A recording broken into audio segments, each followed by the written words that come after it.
Hello STO community and welcome to another Starbase UGC video tutorial. In part 2 of our triggers tutorial, I'm just going to showcase a few things that can be done with triggers. I'm not really going to show you any technical tricks or workarounds. Stay tuned for part 3 though, because we'll again start using invisible objects and all kinds of technical stuff. Here I just wanted to showcase a few things that I did using triggers. And if you remember, before I did a tutorial on building a corridor from scratch and including a holodeck, and when I got to the holodeck part, I put a force field in the doorway because I didn't want to just run outside and have the player be able to look back at the corridor that I made.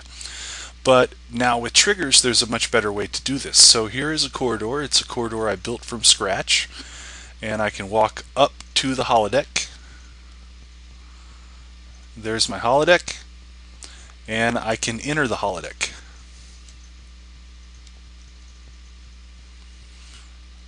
And now I'm totally immersed in the holodeck environment. My corridor completely disappeared, and I replaced it with a Vulcan statue. A couple other things I can do here. Here's a tree. I'll shake the tree, and that makes leaves fall down. You know, and I'm just going to exile my boffs here because they annoy me. Here is a vent. I can vent the steam.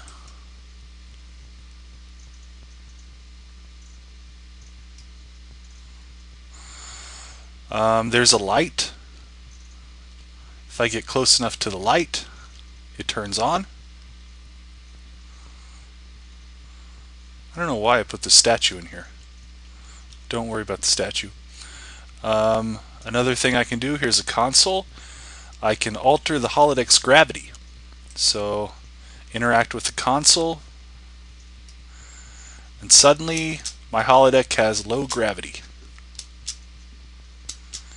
And then one last little trick that I'll show you is to dispose of diseased tribbles. There's a pile of tribbles and dead tribbles. I'll just set them on fire. Okay, that's just a few things you can do with the Foundry with triggers, and I'll go back to the editor and kind of try to explain what I did there. Mostly it deals with the corridor, where I put in a reach marker, and once I hit that reach marker, every part of the corridor is set to disappear.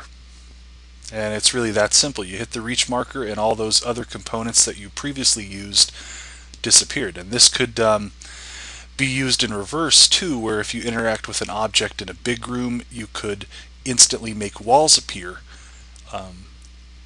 seeming like you transported the player to a different location entirely.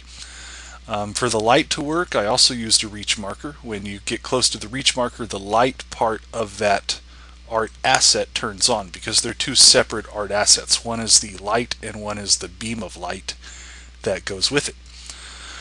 Everything else was pretty straightforward. I put in a low gravity effect that turns on after I interact with that console. Fire and smoke and firelight effects that turn on once I interact with the tribbles, and a falling leaves effects once I shake the tree. And it's all about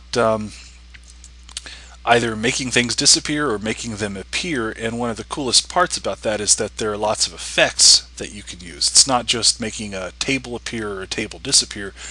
You can turn the weather on, you can turn the weather off, you can make entire landscapes of buildings appear, or you can do little things to trick the player. Okay, well, I hope that helps give you some ideas and help showcase a couple of things that are possible to do with triggers in the Foundry. Stay tuned for part 3, and I'll get into combining the Foundry with branching dialogue and also a puzzle of sorts. Okay, and thanks for watching. Please leave feedback on the forums or the blog, and please leave requests for future tutorials. Thank you.